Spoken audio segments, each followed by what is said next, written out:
everyone, welcome to the YouTube channel of KS Wala. Hope आप सब अच्छे से preparations कर रहे हो and you all are fit in terms of health. So as you know, this lecture series which we are going through, that is the geography lecture series, the world geography, in which we are discussing the world physical geography. So in last lecture, what we discussed about that was the formation of the star within the galaxy and then the planets. जो star से associated फिर planets होते हैं, last lecture में हमने वो discuss किया कि planets कैसे बनते हैं, उनका process क्या है, star किस process से बनते हैं, and the major process which was involved into the formation of the maximum cosmic bodies was the process of accretion. We have discussed these things. अब हम यही देखेंगे ये जो स्टार है और इससे एसोसिएटेड जो प्लैनेट्स होते हैं. एक गैलेक्सी में काफी सारे सोलर सिस्टम्स हो सकते हैं, we don't know, but we know our solar system which is there into the galaxy called as Milky Way galaxy. तो हम यही देखेंगे जो ये स्टार है और इससे एसोसिएटेड प्लैनेट्स है उसे हम कहते हैं सोलर सिस्टम.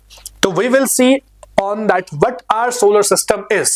बचपन से हम पढ़ते गए हैं solar system from the different geography books, page 5th 6th 7th 8th 9th 10th तक, लेकिन वो जो सोलर सिस्टम हम पढ़ते जा रहे हैं that is the basic of solar system. हम उसमें सिर्फ इतना देखते हैं कि सन है बीच में और उसके अराउंड जो है प्लैनेट्स है. बचपन से पहले पढ़ रहे थे 9 प्लैनेट्स है, फिर अचानक से चेंज होगी कुछ चीजें, कहा गया 8 ही प्लैनेट्स है. ठीक है, उसका बचपन में रीजन भी नहीं बताया गया कि क्यों है 8 ही प्लैनेट्स. अब जो 9th प्लैनेट था ये कहां गया. तो इन सब सवालों का जवाब अभी हमें इस लेक्चर सीरीज में मिलेगा कि 9 प्लैनेट्स की जगह 8 ही क्यों रहे, ये प्लैनेट्स क्या है, सन क्या है, सन क्या स्टार है, सन के डिफरेंट पार्ट्स क्या है, और क्या सोलर सिस्टम में सिर्फ सन और प्लैनेट्स ही आते हैं. ठीक है, हमारे जो यहाँ पे दिस लेक्चर सीरीज हो रही है, वी विल लर्न दैट हमारे सोलर सिस्टम में और कौन कौन सी चीजें आती है. So will not simply they say that in our solar system there is sun and the planets, 8 planets, but there are more components into the solar system in which we are existing. ठीक है, इसमें क्या क्या आता है हम पहले जानते हैं. हमारा जो स्टार है that is called as sun. फिर जो सेकंड है, फिर इससे एसोसिएटेड क्या है, planets. ये कितने 8 planets है, साथ साथ आप लिखते जाएंगे. What we have to discuss into the solar system. So there are 8 planets. After that planets के बाद the next body which is there called as asteroids. Asteroids के बाद we will discuss what are comets. Comets के बाद we will discuss meteorites. Then we will discuss meteors.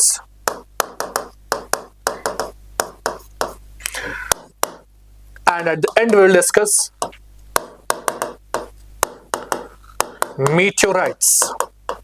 तो ये सब चीजें जो है ये किस में आते हैं, हमारे सोलर सिस्टम में आते हैं. So it's not the basic और सिंपल कॉन्सेप्ट कि हमने जो अभी तक पढ़ा था sun and the planets. So we are going to discuss about asteroids क्या होते हैं, ये कहां पे पाए जाते हैं सोलर सिस्टम में, कॉमेट्स क्या होते हैं और ये कहां से आते हैं, मीटियोराइट्स क्या है, मीटियोर्स क्या है एंड मीटियोराइट्स क्या है. सबसे बड़ी बात जो ये 3 टर्म्स है, we always get confuse between these 3 terms क्योंकि एक जैसे दिखते हैं meteorites, rights and meteors. So we will differentiate between these 3 terms. ये 3 टर्म्स क्या है, ये कहां से आते हैं these things और कहां पे इनको meteorite बोलते हैं, meteorite बोलते हैं and meteor बोलते हैं. So all of these things will be discussed into this chapter, the solar system. So first you will write about this. You will write simply the heading and the things which we are going to discuss into the solar system. So write down these things as quickly as you can. Sun, planets, there are 8 planets, then asteroids, comets, meteorites, meteors and meteorites. And meteorites. So first we will discuss about the sun. हम यहीं से शुरू करेंगे, एक एक करके हर एक चीज को हम डिस्कस करेंगे और समझने की कोशिश करेंगे कि हर एक चीज कहां से आती है और उनका फंक्शन क्या है हमारे सोलर सिस्टम में. ठीक है, so first we will discuss about sun. ठीक है, अब सन जो है हम ये जानते हैं कि हमारे सोलर सिस्टम का क्या है, स्टार है. सो हम ये भी जानते हैं कि सोलर सिस्टम में 8 प्लैनेट्स आते हैं. इन्हीं प्लैनेट्स के बीच में जो हमने बाकी कंपोनेंट्स पढ़े हमारे सोलर सिस्टम में जो होते हैं, ये इन 8 प्लैनेट्स के बीच में ही आते हैं. Like we have drawn this diagram of solar system from our childhood. There is sun and there are 8 orbits. 8 orbits जिसपे क्या है 8 प्लैनेट्स हैं कुछ ऐसे, और इन्हीं के बीच में एस्ट्रॉइड्स. हो मेटॉयर हो, मीटेोराइट्स हो या कॉमेट्स हो, इन्हीं के बीच में आएंगे। ठीक है, तो कहने का मतलब ये बस इतना हमारा सोलर सिस्टम है, तो दैट मींस 100% मास जो है इतना होगा, जिसमें 8 प्लैनेट्स आते हैं और इन्हीं के बीच में डिफरेंट कंपोनेंट्स आते हैं सोलर सिस्टम के। लेकिन जितना भी मास है किसका, सोलर सिस्टम का, उसमें से 99.8% मास जो है वो किसने ऑक्यूपाई किया है, that's occupied by sun alone. That means सबसे बड़ा या सबसे मैक्सिमम मास जिसने ऑक्यूपाई किया है किसमें, पूरे सोलर सिस्टम में, that is done by sun, as it is having the 99.8% of the mass of solar system. इसका मतलब क्या हुआ, जितना भी बाकी मास बचता है दैट इज 0.2%। ठीक है, इसी में आते 8 प्लैनेट्स, इसी में आते asteroids, comets, meteors, meteorites and meteorites. ये सब किस में आते हैं, 0.2% में, because 99.8% of the mass of the whole solar system it is occupied by sun alone. अब रही बात सन की, सन जो है, सन किससे बना है, एज वी नो स्टार जो है ये क्या है, ये can say that it is this gaseous body. जैसे हमने देखा था कि स्टार जो है पहले गैस लंप बीच में बनता है, उसमें जब डेंसिटी बढ़ती जाती है, हमने फॉर्मेशन ऑफ स्टार को डिस्कस किया था, उस गैस लंप पे जब डेंसिटी बढ़ती जाती है तो on the explosion it creates a star. That means ये क्या है, it is the you can say that the gaseous body. तो जो हमारा सन है ये भी वही गैसियस बॉडी है, जिसमें 2 गैसेस जो है मेजॉरिटी में पाए जाते हैं, ये सबसे ज्यादा पाए जाते हैं। One is the gas called as hydrogen, this gas called as hydrogen। कितना पाया जाता है hydrogen, it is 91% of hydrogen is there on this sun। यानी कि जितना भी सन में गैसेस है उसमें से 91% क्या है, हाइड्रोजन है। फिर रही बात the second gas which is there abundantly, that is the gas called as helium, which is there 8.9% of helium is on the surface of the sun। So these 2 gases जो है ये काफी अमाउंट में है किस पे, सन पे। बाकी भी है जितना भी 0 कुछ % बचता है तो बाकी गैसेस भी है, बट जो 2 मेजर गैसेस है किस पे, सन पे, जिससे सन बना हुआ है, that is hydrogen and helium, that is 91% and 8.9% respectively. देखिए अब सन जो है इसका अपना होता है ग्रेविटेशनल अट्रैक्शन या पुल होता है। जैसे मैंने आपसे कहा कि हर एक बॉडी में अपना ग्रेविटेशनल पुल होता है, ग्रेविटेशनल अट्रैक्शन होता ही होता है। जैसे मैंने समझाया था स्पिन में भी, जब हम इसको अपने बालों से क्या करते हैं, फ्रिक्शन क्रिएट करते हैं या इसको रगड़ते हैं अपने बालों के साथ, ये भी एक पेज को खींचता है अपनी तरफ। तो that means everything has its attraction. आपको बहुत बार एग्जांपल दी है, एक बड़ा ऑब्जेक्ट या छोटा ऑब्जेक्ट, बड़ा ऑब्जेक्ट हमेशा छोटे को अपनी तरफ खींचता है, तो हर एक चीज में ग्रेविटेशनल अट्रैक्शन है। तो सन एक इतनी बड़ी बॉडी है जिसने 99.8% ऑफ दी सोलर सिस्टम को उसका मास दे रखा है, तो इसमें भी अपना ग्रेविटेशनल अट्रैक्शन होगा। उसी ग्रेविटेशनल पुल की वजह से, उसी ग्रेविटेशनल अट्रैक्शन की वजह से इसने अपनी पूरी बॉडी को होल्ड किया हुआ है। हम अभी देखेंगे कि पूरी बॉडी ऑफ सन में कौन कौन से लेयर्स आते हैं। There are different layers into the sun, या जिसे हम पार्ट्स ऑफ द सन भी कह सकते हैं। सो पूरा जो है इसने खुद के साथ जोड़ के रखा है, इन पार्ट्स को अपने, ये किससे जोड़ के रखा है, from the gravitational attraction which the sun is having. सिर्फ इतना ही नहीं कि अपनी बॉडी को ही होल्ड किया है, जो भी सोलर सिस्टम में कंपोनेंट्स आते हैं, चाहे वो 8 प्लैनेट्स हो, चाहे वो different components, meteors, asteroids and comets, ये भी सब जो है, इन सब को होल्ड किया है सन ने अपने एनवायरनमेंट में। कैसे? अपने ग्रेविटेशनल अट्रैक्शन से, because it's having a lot of gravitational attraction, it has holded the entire solar system. ठीक है, लेकिन ये करते हुए, क्योंकि ये फोर्स अप्लाई कर रहा है, ग्रेविटेशनल फोर्स ये अपनी तरफ खींच रहा है इन चीजों को और इनको एक जगह पे रख रहा है, अपने इस एनवायरनमेंट में रख रहा है, तो ये करते हुए बीच में टेम्परेचर जो है वो क्रिएट हो जाता है। आपने अक्सर नोटिस किया होगा, whenever you have that आप किसी के साथ हैंड पावर करते हो, तो जब हैंड पावर करते हो तो आपका हाथ काफी गर्म हो जाता है। वो क्यों? क्योंकि बीच में फोर्स लग रहा है। ठीक है, फोर्स लग रहा है कि आप किसी को गिराने की कोशिश कर रहे हो, वो आपको गिराने की कोशिश कर रहा है, तो बीच में फोर्स होता है, तो आपके हाथ के बीचों बीच बहुत हीट प्रोड्यूस होती है। वो कैसे? उस फोर्स की वजह से। तो ऐसे होता है, आप किसी भी चीज को अगर खींचते हो तो बीचों बीच जो है उस चीज के बीचों बीच हीट एंड टेम्परेचर प्रोड्यूस होगा। वैसे ही सन के साथ होता है, जब ये अपना ग्रेविटेशनल पुल जो है, ग्रेविटेशनल अट्रैक्शन है, ग्रेविटेशनल फोर्स जो है ये अप्लाई करता है पूरे सोलर सिस्टम पे, तो बीच में हीट काफी ज्यादा प्रोड्यूस होती है। कहां पे? सन में, जो हम फिर फील करते हैं इन द फॉर्म ऑफ, जब हम देखते हैं कि सन का टेम्परेचर काफी बढ़ गया है, जिसकी वजह से अर्थ पे भी असर पड़ता है। तो it's all because of the gravitational pull which it is having, जिसकी वजह से इसने सोलर सिस्टम के बहुत सारे कंपोनेंट्स को होल्ड किया हुआ है। So it creates temperature, as you can say heat बहुत प्रोड्यूस करता है। कौन? Sun at its core. ठीक है, so you write in this sun में आप लिखेंगे, you heading as the sun. In this we write sun is a star which contains more than 99.8%. Sun is a star which contains more than 99.8% of total mass of solar system. 99.8% of total mass of solar system. Next we write, like other stars, it is a body of gases. Like other stars, it is a body of gases made up of 91% of hydrogen. Made up of 91% of hydrogen and 8.9% of helium. And 8.9% of helium. Next we write, the sun's enormous mass is held together by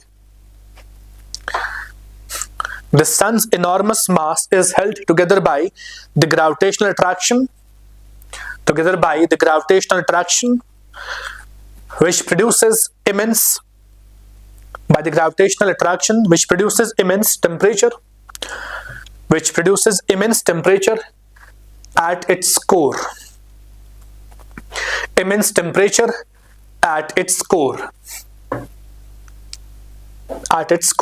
So next जो सन है इसके हम देखेंगे parts.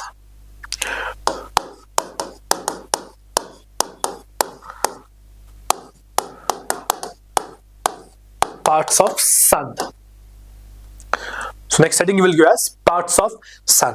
तो sun जो है इसमें different layers है. ठीक है, different layers जो होते हैं ये कैसे बनते हैं, जैसे हम देखते हैं सन एक राउंड बॉडी है. ठीक है, डिफरेंट लेयर्स कौन कौन से.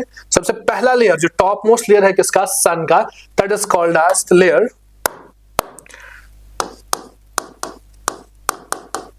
Corona. It's the topmost layer of the sun. After corona, there is the other layer of the sun. The layer is called as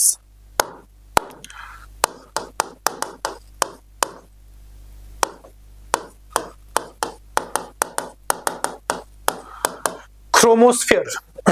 After that, the third layer which is there in the sun will be called as photosphere. साथ साथ आप बनाते जाइए. Third layer is the photosphere. उसके बाद जो next layer है, next layer is whole core of the sun. लेकिन कोर खुद जो है वो 3 पार्ट्स में डिवाइडेड है. जैसे कि हम देखेंगे 3 पार्ट्स हम कोर के बनाएंगे. तो first part, the first part, the second part and the third part. ये तीनों जो लेयर्स है ये किसके, कोर के. In this whole core is there sun का. तो उसके 3 अलग अलग पार्ट्स है. इसमें से जो पहला part which is there, that's called as the convective zone.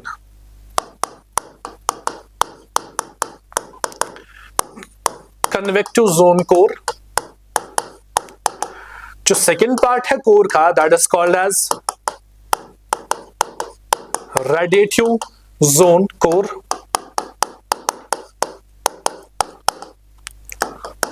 And third part will be called as inner core.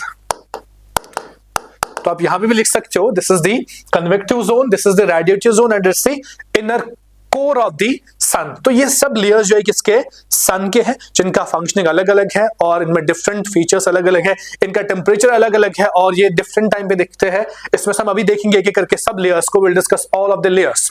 ठीक है, so you first draw this the layers and you will show that जो core है ये 3 Jones में बटा हुआ है, the convective zone, the radiative zone and the inner core. Draw this.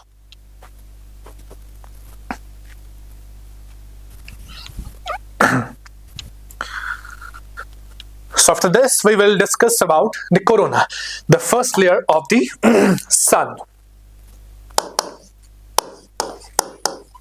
Corona. तो top most layer of the sun है वो कौन सी है, you can say outer most ring of the sun जो है वो क्या है, कोरोना है. लेकिन जो ये आउटर मोस्ट लेयर है we can't see it with the visible, you can say with the naked eyes. ये लेयर हमें नहीं दिखता है. तो सवाल है ये लेयर कब और कैसे दिखता है. ठीक है, तो So I will say that this corona, which is the outermost ring of the sun, it's visible only at the time of solar eclipse. ये आपने काफी सुना होगा, लेकिन सोलर इक्लिप्स क्या होता है? ठीक है, we know that sun is there,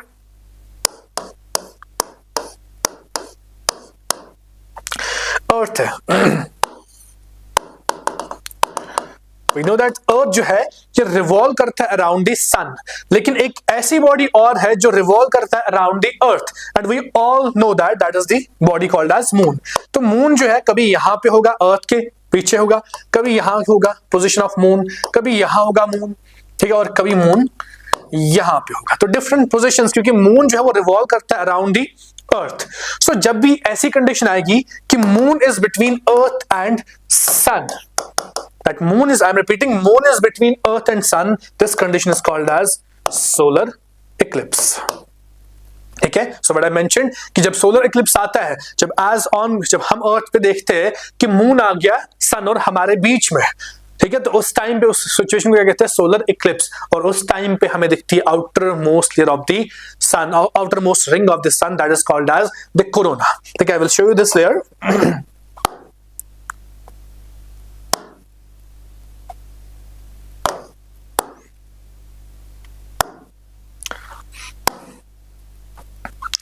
Look at this image. Yeah, different image से यहाँ पे.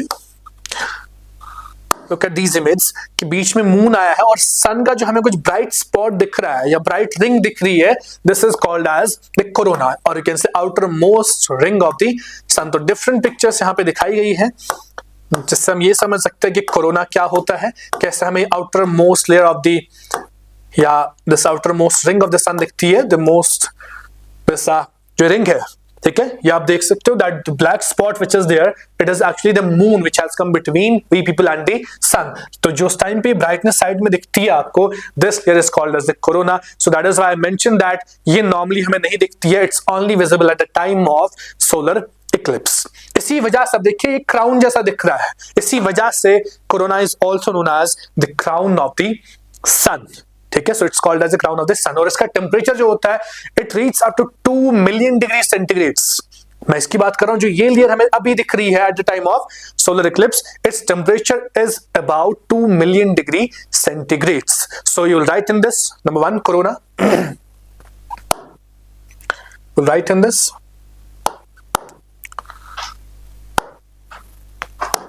So in corona you will write it is the outermost ring, it is the outermost ring around the sun, it is outermost ring around the sun, around the sun,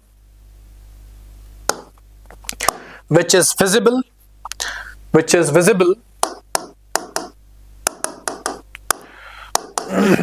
which is visible only at the time of solar eclipse, only at the time of solar eclipse.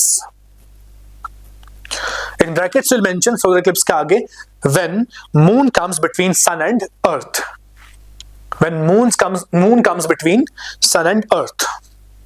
Next we'll write, it's also called as the crown of the sun, it's also called as the crown of the sun, crown of the sun. Next we'll write, it is an extremely hot zone, it is an extremely hot zone with temperatures reaching up to 2 million degree centigrades or Celsius, temperatures reaching up to 2 million degree centigrades.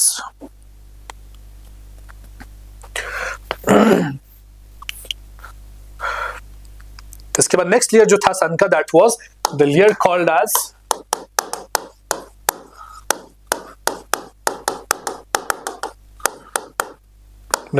As chromosphere, जो second most layer of the sun मानी जाती है, that's the chromosphere. ठीक है, ये coloured sphere है जो हमें सन का जो सेकंड मोस्ट लेयर दिखता है, but it's not visible with the naked eyes. आपने कभी देखा होगा जब भी आप एक लैंप के तरफ देखते हो, यू कॉन्ट्रैक्ट योर आईज, अपनी आंखों को छोटा करते हो, तो आपको साइड में एक ब्राइटनेस जैसी दिखती है, कुछ वो कलर जैसे फ्लेम्स निकल रहे हैं हर किसी साइड से। You try it at this time even, आप लैंप की तरफ देखोगे तो आंखें अपनी कॉन्ट्रैक्ट करोगे तो आपको बीम्स ऑफ लाइट देखने को मिलेंगी ऑन द साइड्स, जो लैंप के बाहर होगा। एक्चुअल लैंप जितना होगा उसके बाहर आपको एक लेयर दिखेगी अराउंड द लैंप, ठीक है, जिसमें आपको कलर्ड कुछ ना वो बीम्स दिखेंगी। सेम वैसे ही सन पे ये लेयर होता है, that is the layer called as chromosphere. So can say that it's also not visible with the naked eye, ठीक है। So it's just that when we contract our eyes while looking at the sun, तो हमें सन के side से एक layer दिखती है उस टाइम पे, that layer is called as the chromosphere, ठीक है। ये लेयर जो है किसके नीचे आता है? कोरोना के नीचे आता है। जैसे हमने देखा जो पहली लेयर थी that was corona, that was corona. तो सेकेंड लेयर पे जो ये लेयर आती है सेकेंड नंबर पे, that is the chromosphere। ये जो है ये कितना डीप जाती है? इट्स अप टू 2000 किलोमीटर, यानी कि starting from corona and it's ending up to this layer, क्योंकि इस लेयर के बाद क्या नेक्स्ट लेयर है? दैट इज द फोटोस्फीयर, जो नेक्स्ट लेयर है। तो ये यहां से यहां तक, इस पॉइंट से इस पॉइंट तक कितना आता है? 2000 किलोमीटर तक एक्सटेंड होता है deep down up to the photosphere, that is the layer called as chromosphere. So you write in this chromosphere, it is a coloured sphere, it is a colored sphere which is transparent, it is a colored sphere which is transparent in nature, transparent in nature. Next we'll write this layer this layer is located just below, this layer is located just below the corona, just below the corona, and it extends up to it extends up to 2000 kilometers extends up to 2000 kilometers into the photosphere, 2000 kilometers into the photosphere। फिर तीसरे number पे जो layer आती है, तो layer called as photosphere.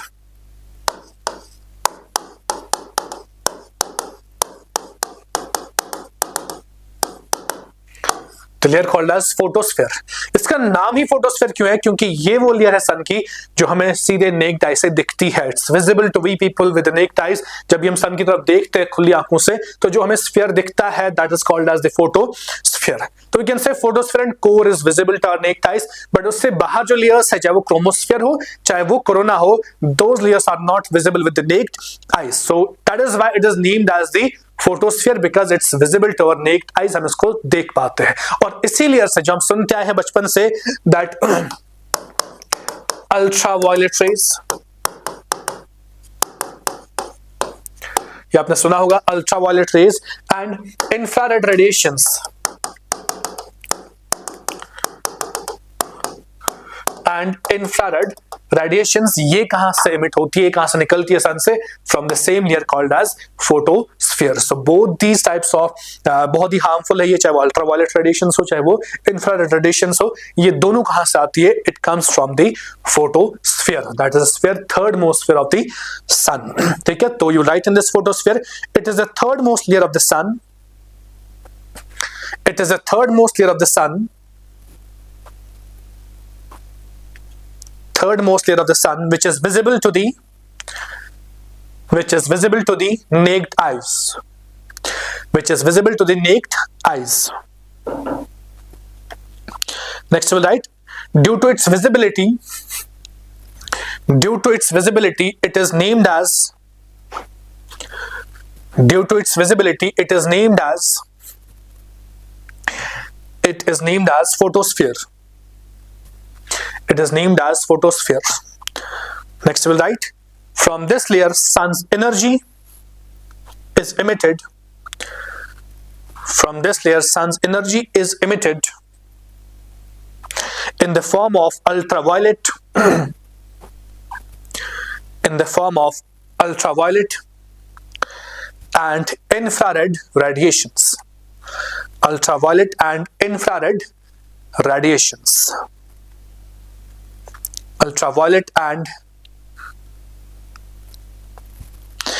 Infrared radiations.